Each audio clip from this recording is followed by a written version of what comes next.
Application of uniform circular motion. First application, vehicle along the horizontal circular track.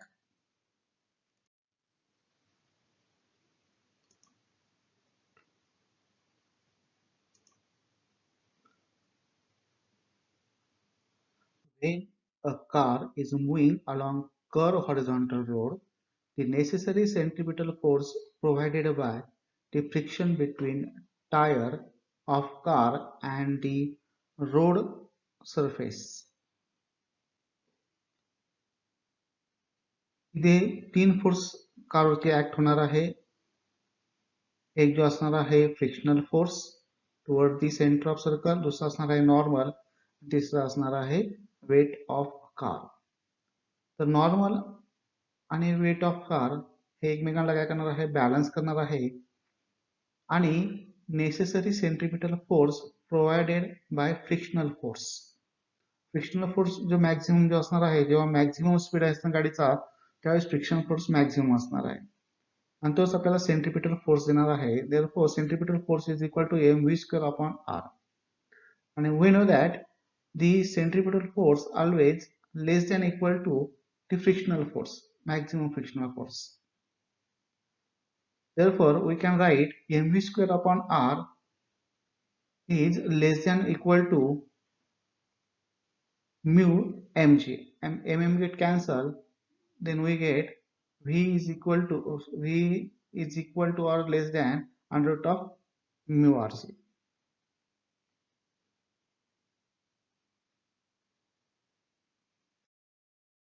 ठीक आहे, तर आपण application of uniform circular motion vehicle along a horizontal circular track in detail मध्ये बघूया. जेव्हा car circular track वरती turn घेणार आहे तेव्हा तो जो ट्रॅक असणार आहे कोणत्या तरी सर्कलचा भाग असणार आहे की ज्याची रेडियस r इतकी असणार आहे. आणि मग ह्या कारवरती तीन फोर्स ऍक्ट होणार आहे.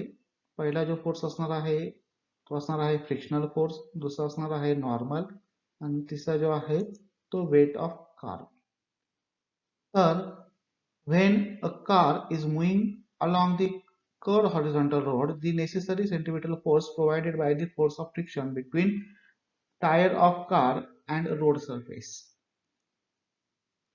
जर कारचं मास m असेल आणि स्पीड v असेल तर त्याच्यावरती जे तीन फोर्स जे असणार आहे, पहिला फोर्स असणार आहे weight mg vertically downward direction, normal reaction vertically upward that balance the weight, आणि तिसरा जो असणार आहे static friction between road and the tyre provided the necessary centripetal force और balance the centrifugal force.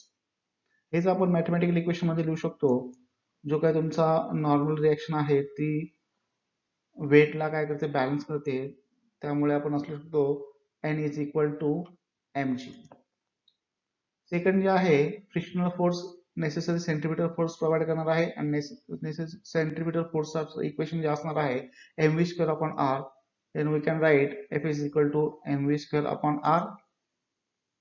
Equation number 2 divided by equation number 1 केलं आपल्याला मिळणार आहे Fs upon n is equal to v² upon rg. आणि जर speed जास्त असेल तर स्टॅटिक फ्रिक्शन सुद्धा कसं असणार आहे, जास्त असणार आहे आणि त्याचं अप्पर लिमिट जे असणार आहे μs इंटू n असणार आहे. आणि तेच आपण पुट केलं तर μs is equal to Fs upon n आपल्याला मिळणार आहे. आणि मग इथे आपण Fs अपॉन n च्या ऐवजी μs आपण पुट करू शकतो आणि मग फायनली आपल्याला जे काही इक्वेशन मिळणार आहे ते इक्वेशन असणार आहे μs is equal to v² max upon rg. This is maximum possible speed. आणि फायनली आपल्याला मिळणार आहे Vmax is equal to under root of μs rg. हा तुमचा असणार आहे फायनल मॅक्झिमम स्पीड. पण जी काय आपण व्हेकल चालवणार आहे ती एक्झॅक्टली मॅक्झिमम स्पीड वरती चालवणार नाही. आपला जो स्पीड जो असणार आहे तो नेहमी काय असणार आहे, मॅक्झिमम स्पीड पेक्षा थोडासा कमीच असणार आहे. तो आपला असणार आहे सेफ स्पीड असणार आहे.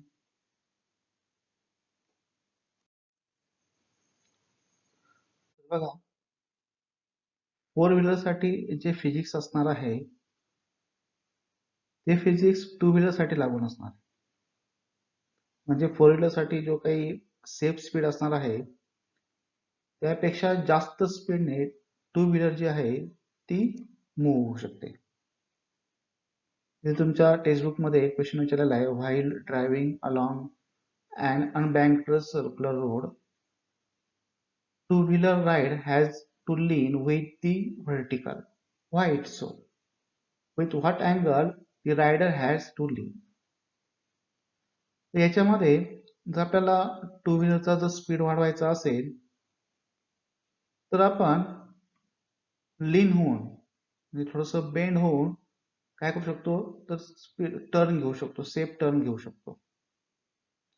आता जेव्हा आपण याचं इक्वेशन बघणार आहे त्या इक्वेशन मध्ये कुठल्याही प्रकारचं जे काही जो तुमचा फ्रिक्शनल फोर्स आहे त्याचं इक्वेशन त्याच्यामध्ये नसणार आहे सेफ स्पीड साठी. म्हणजे टू व्हीलरला जे काही नॉर्मल रिॲक्शन असणार आहे ती नॉर्मल रिॲक्शन जी आहे त्याचा कॉम्पोनंट जे असणार आहे तो रिझॉल्व करून आपण जो काही सेफ स्पीड जो आहे तो सेफ स्पीड इन्क्रीज करू शकतो. पण फोर व्हीलर मध्ये अशा प्रकारे लीन आपण होऊ शकत नाही, असं बेंडिंग पॉसिबल नसणार आहे. त्यामुळे जे काही बेंडिंग असणार आहे किंवा लीन विथ व्हर्टिकल असणार आहे तर ते आपण त्याच्याने आपण जो काही गाडीचा स्पीड आहे सेफ स्पीड जो आहे तो सेफ स्पीड आपण इन्क्रीज करू शकतो. जेवढं जास्त आपण बेंड होणार आहे तेवढा जास्त स्पीडने जी काही टू व्हीलर आहे ती आपण हॉरिझॉन्टल सर्कल वरून हॉरिझॉन्टल कर्व रोड वरून टर्न घेऊ शकतो.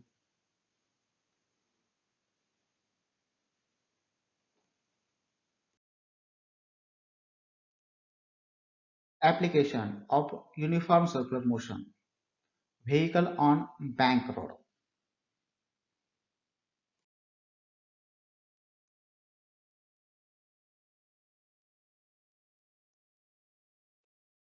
What is banking of road? Why it necessary? We know that when car take turn on horizontal road, the necessary centripetal force provided by the force of static friction between the car tire and road surface. So in this case the maximum safety speed of vehicle is equal to under root of mu s rg. This equation for maximum safety speed with which car can safely driven along the curved horizontal road. If the speed exceeds this limit value, the car will be thrown off. In this case, car moving at higher speed, the force of friction should be increased by making road surface rough. However, this causes wear and tear of the tires. Besides, force of friction is not always reliable, since its value decreases when road surface becomes wet due to the rain or becomes oily or wear tear of tires.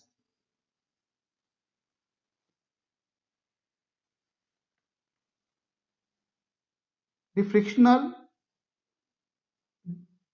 depends upon the nature of the surface of contact as well as the presence of oil and water on the road. Hence, it cannot be relied upon to provide the necessary centripetal force. Moreover, the friction result in fast wear tear of the tire. To avoid this risk of skidding as well as reduce the wear and tear of car tire, the road surface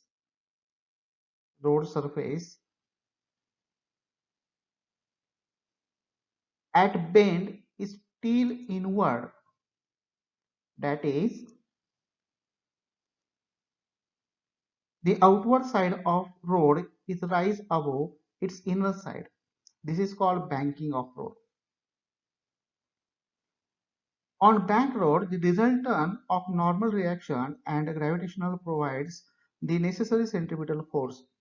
Thus, without depending on the friction, every car can safely driven on such a bank curve certain optimum speed.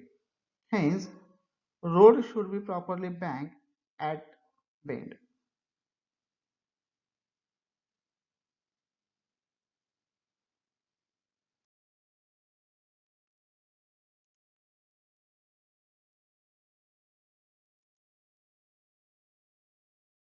जी काही car असणार आहे ती कारचा जो safe speed असणार आहे तो safe speed असणार आहे व्ही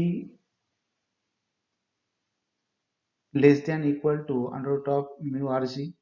पण त्यापेक्षा जर जास्त स्पीड झाला तर जी कार आहे ती स्लिप होऊ शकते, स्किडिंग होऊ शकतं किंवा थ्रोन ऑफ सुद्धा होऊ शकते. अशा वेळेस आपण टू व्हीलर सारखं तर बेंड होऊ शकत नाही. मग आपण काय करणार आहे तर इथेच जी काय आउटर एज असणार आहे ती आउटर एज आपण इन्क्रीज करणार आहे. The outer side of road is rise above the inner side. This is called banking of road. आणि मग यामध्ये जो काही नॉर्मल रिॲक्शन असणार आहे ती नॉर्मल रिॲक्शनचा जो काही n sin थिटा हा जो फॅक्टर आहे तो सुद्धा आपल्याला नेसेसरी सेंट्रिपिटल फोर्स प्रोव्हाइड करण्यासाठी हेल्प करणार आहे. आणि मग इथे जे काही नेसेसरी सेंट्रिपिटल फोर्स जो आहे तो necessary centripetal force n sin theta is equal to mv square upon r आणि n cos theta balance the weight of car. Therefore tan theta नाही का आपण या दोघांचा इक्वेशनचा रेशो घेतला तर आपल्याला मिळणार आहे tan theta is equal to v square upon rg आणि फायनली जो सेफ स्पीड जो असणार आहे v is equal to under root of rg tan theta. This is safe speed for vehicle, four wheeler vehicle. तर त्यामध्ये जे काही व्हेकलचं मास जे आहे त्याचं इक्वेशन पुढे नसल्यामुळे तो जो स्पीड असणार आहे मोठी ट्रक असू द्या किंवा छोटीशी कार असू द्या दोघांसाठी सेम असणार आहे. Therefore safe speed while turning on the horizontal road v less than equal to under root of mu rc आणि बँक रोड साठी जो स्मूथ रोड असणार आहे त्यासाठी असणार आहे v less than equal to under root of rg tan theta.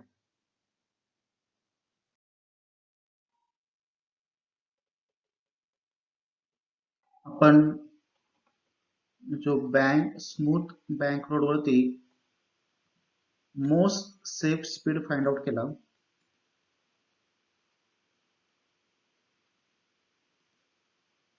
तो जो असणार आहे आपला होता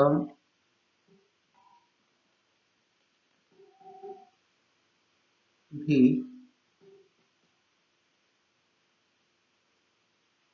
is equal to under root of rg tan theta. हा जो असणार आहे याला म्हणणार आहे मोस्ट सेफ स्पीड. यामध्ये आपण जो काही फ्रिक्शनल फोर्स आहे तो फ्रिक्शनल फोर्स काउंट मध्ये घेतलेला नाही. तर जो फ्रिक्शनल फोर्स जो असणार आहे तो फ्रिक्शनल फोर्स जो आपला अप्पर लिमिट आहे तो अप्पर लिमिट आणि लोअर लिमिट दोन्ही काय करणार आहे इन्क्रीज करणार आहे. तर यामध्ये जेव्हा कार जी आहे ती मॅक्झिमम स्पीडने टर्न घेईल त्यावेळेस तिची जी टेंडन्सी असणार आहे सेंट्रिफ्युगल फोर्समुळे push away from the centre of circle. आणि मग त्यावेळेस जो काही फ्रिक्शनल फोर्स असणार आहे त्याला अपोज करणार आहे आणि तो जो असणार आहे तो या डायरेक्शन असणार आहे. तर इथे तुम्हाला फ्रिक्शनल फोर्स दिलेला आहे, तो frictional force toward the centre of circle असणार आहे. आणि मग त्याचं रिझोल्युशन आपण बघितलं, त्याचं रिझोल्युशन अशा प्रकारे येणार आहे. यामध्ये n cos theta balance fs sin theta plus mg and fs cos theta plus n sin theta provide the necessary centripetal force. आपल्याला मॅक्झिमम स्पीड काढायचा आहे, ज्याच्यामध्ये फ्रिक्शनल फोर्स जो असणार आहे किंवा कोएफिशिएंट ऑफ फ्रिक्शनल फोर्स आला पाहिजे, अशा प्रकारे आपल्याला मॅक्झिमम सेफ स्पीड काढायचं आहे. यामध्ये बघा, if μs is the coefficient of static friction between the tire and the road, fs is equal to μs, and if the car driven with the maximum speed vmax or v2 is greater than most safe speed, that is v2 greater than under root of rg tan theta, हा तुमचा असणार आहे most safe speed. हा जो आहे तो तुम्ही म्हणणार आहे मोस्ट सेफ स्पीड. आणि जेव्हा आपण फ्रिक्शनल फोर्स काउंट मध्ये घेणार आहे, तो जो स्पीड असणार आहे तो मोस्ट सेफ स्पीड पेक्षा जास्त असणार आहे. तर बघा इथे n cos theta fs sin theta आणि mg ला बॅलन्स करणार आहे, त्यामुळे आपण लिहू शकतो n cos theta is equal to mg plus fs sin theta. आपल्याला mg साठी इक्वेशन पाहिजे, therefore mg is equal to n cos theta minus fs sin theta, but fs is equal to μs into n, ते आपण put करूया. आपल्याला finally काय मिळेल बघा, n cos theta minus μs n sin theta. आणि आपण जर n कॉमन काढला आपल्याला फायनल मिळेल mg is equal to n cos theta minus μs sin theta. ठीक आहे, तर आपण ही जी डायग्राम आहे थोडीशी बाजूला करूया.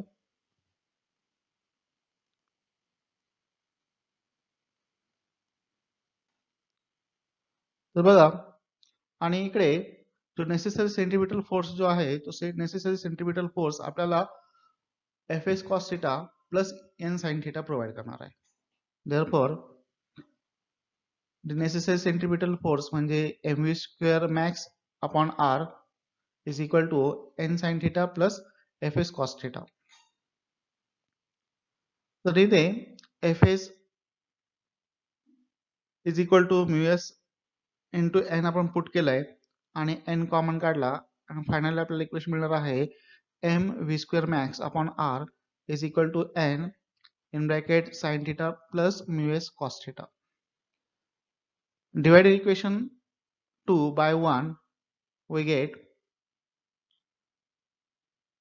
इथे mm काय कॅन्सल होईल आणि v square max upon rg is equal to इथे इकडे n कॅन्सल होईल आणि n sin theta plus μs cos theta upon cos theta minus μs sin theta. नंतर आपण जर साइन थीटा कॉस थीटाने जर डिवाइड केलं तर साइन अपॉन कॉस मिळणार आपल्याला टॅन थीटा. इकडे कॉस अपॉन कॉस 1 असणार आहे, त्यामुळे तिथे फक्त शिल्लक राहणार आहे म्यूएस. खाली कॉस अपॉन कॉस 1 येणार आहे मायनस म्यूएस आणि साइन अपॉन कॉस इथे येणार आहे टॅन थीटा. तर आपल्याला व्ही मॅक्स साठी इक्वेशन पाहिजे, आर जी आपण इकडे घेऊया आणि दोन्ही साइडचं स्क्वेअर रूट घेऊया. तर आपल्याला फायनल मिळेल Vmax is equal to under root of Rg in bracket tan theta plus μs upon 1 minus μs tan theta. तर जर आपण मोस्ट सेफ स्पीडने म्हणजे स्मूथ रोड वरती म्हणजे जिथे आपण फ्रिक्शनल फोर्स काउंट मध्ये घेतलेला नाहीये त्याच्याशी जर हा स्पीड आपण कम्पेअर केला तर तो कसा असणार आहे, जास्त असणार आहे. कारण की याच्यामध्ये काय असणार आहे तर कोएफिशियंट ऑफ स्टॅटिक फ्रिक्शन असणार आहे.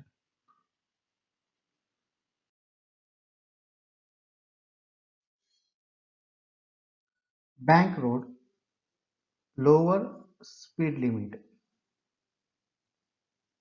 लोअर स्पीड लिमिट सुद्धा महत्वाचं असणार आहे की जर व्हेकल जे आहे ते खूप कमी स्पीडने जर मूव्ह होत असेल बँक रोडवरती तर कमी स्पीडमुळे जे काही व्हेकल असणार आहे त्याची टेंडन्सी उतारामुळे इकडे स्लिप होण्याची असणार आहे, म्हणजे आतमधल्या डायरेक्शनने स्लिप होण्याची त्याची टेंडन्सी असणार. आणि मग तिथे त्याच्या अपोजिट साईडला आणि फ्रिक्शनल फोर्स जो असणार आहे तो त्याला अपोज करणार आहे. तो जो असणार आहे तो आउटवर्ड डायरेक्शन असणार आहे. हा तुमचा असणार आहे फ्रिक्शनल फोर्स. आणि कमी स्पीड असेल तर व्हेकलची टेंडन्सी उतारावरून खाली येण्याची असणार आहे. त्याला फ्रिक्शनल फोर्स जो आहे तो अपोज करणार आहे. त्यामुळे फ्रिक्शनल फोर्स जो असणार आहे तो आउटवर्ड डायरेक्शन असणार आहे. आणि मग आपण जर त्यांचं व्हेक्टरचं रिझोल्युशन केलं तर ते आपल्याला याप्रमाणे मिळणार आहे. यामध्ये जो काही फ्रिक्शनल फोर्स असणार आहे तो frictional force is equal to mu S into N असणार आहे. आणि जो व्हेकलचा स्पीड जो असणार आहे तो सेफ्टी स्पीडपेक्षा ऑब्विसली कमीच असणार आहे, पण त्याचा फ्रिक्शनल फोर्सवरती किती इफेक्ट होतो ते आपल्याला स्टडी करायचं आहे. तर इथे जो तुमचा एम जी जो असणार आहे तो M G balance N cos theta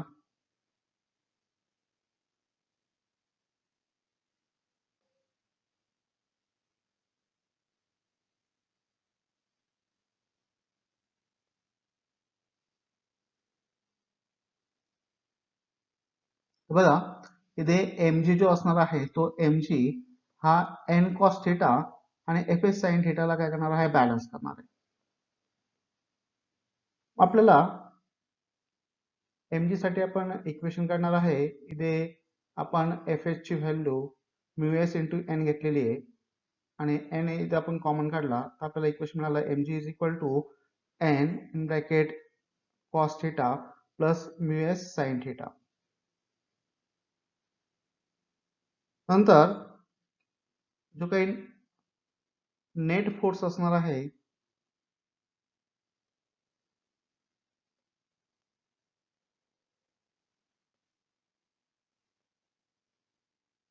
नंतर the net force act on vehicle towards the center of the road is mv square minimum upon r is equal to n sin theta minus fs cos theta. जो necessary centripetal force जो असणार आहे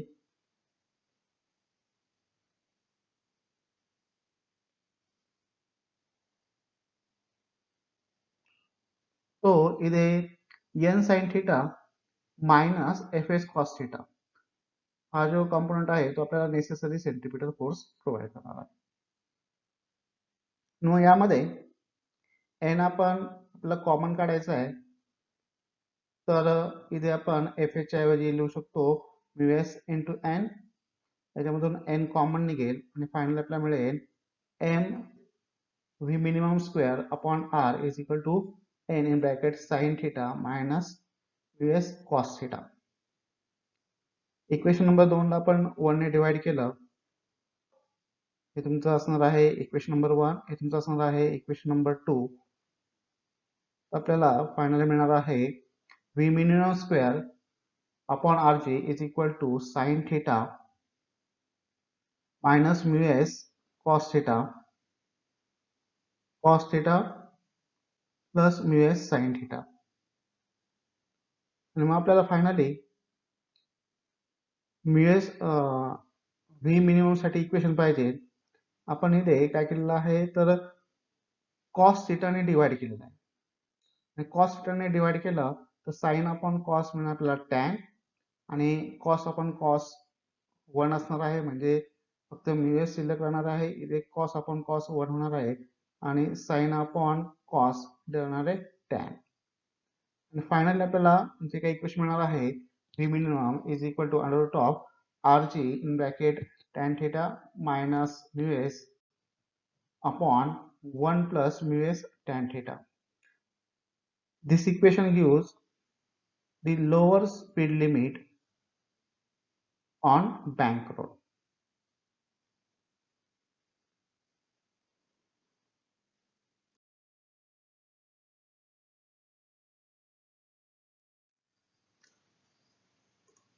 One more application of uniform circular motion, that is well of death or wall of death, ला आपण मौत का कुआ सुद्धा म्हणतो. बघा मौत का कुआ ज्यांनी सर्कस बघितलेले आहे जत्रेच्या ठिकाणी अशा प्रकारे जो स्टंट करणारा व्यक्ती तुम्ही बघितला असेल की जो हॉरिझॉन्टल वॉल वरती स्टंट करत असतो. तर यामध्ये त्याच्या मागचं फिजिक्स आपल्याला जाणून घ्यायचंय. तर यामध्ये जो काही तो जो व्हेकल असणार आहे ते आपण ॲझ्युम टू दी पार्टिकल, एक सिंगल पार्टिकल सारखं आपण त्याच्यावरती काय करणार आहे इथे आपण ॲझ्युम करणार आहे. याच्यावरती जे काही फोर्स अप्लाय होणार आहे ते फोर्स कोणते असणार आहे बघा. तर normal reaction and acting horizontally and toward the centre. आता इथे जो नॉर्मल असणार आहे नाही का, कोणताही नॉर्मलला माहिती आहे जो सरफेसला जो असणार आहे तो परपेंडिक्युलर असणार आहे. सेकंड जो असणार आहे वेट एम ची व्हर्टिकली डाऊनवर्ड आणि तिसरा जो असणार आहे force of static friction F S acting vertically upward between the vertical wall and tyre. तर हा जो एफ एस जो असणार आहे त्या व्हेकलला खाली जाण्यापासून काय करणार आहे रोखणार आहे म्हणजे एम जी ला काय करणार तो बॅलन्स करणार आहे. यामध्ये आपण इथे अशा प्रकारे इक्वेशन लिहू शकतो की एफ एस जो आहे तो एम जी ला बॅलन्स करतोय आणि नॉर्मल रिएक्शन आहे ती आपल्याला नेसेसरी सेंट्रिपिटल फोर्स प्रोव्हाइड करते. यामध्ये force of static friction Fs is always less than equal to the mu s into n. Therefore, Fs less than or equal to mu s n. Therefore, mg जो आपण Fs जो आहे तो mg ने काय केला आपण रिप्लेस केलेला आहे आणि n जो आहे तो आपण mv स्क्वेअर आपण r ने रिप्लेस केलेला आहे आणि फायनल इक्वेशन मिळालं आहे mg less than equal to mu s mv square upon r. Therefore, mm get cancelled. G less than equal to mu s v square upon r. Therefore, v square greater than equal to rg upon mu s. And finally, v minimum greater than equal to under root of rg upon mu s. म्हणजे हे equation महत्वाचं असणार आहे. म्हणजे जो काही stuntman असणार आहे त्या स्टंटमॅनने कमीत कमी त्याची जी व्हेलॉसिटी आहे ती व्ही मिनिमम इतकी असली पाहिजे under root of R G upon mu S इतकी व्हेलॉसिटी असेल तरच तो काय करणार आहे तर त्या वॉलवरती तो स्टंट परफॉर्म करू शकणार आहे. त्यापेक्षा जर व्हेलॉसिटी कमी झाली तर तो कोलॅप्स होणार आहे, खाली पडणार आहे.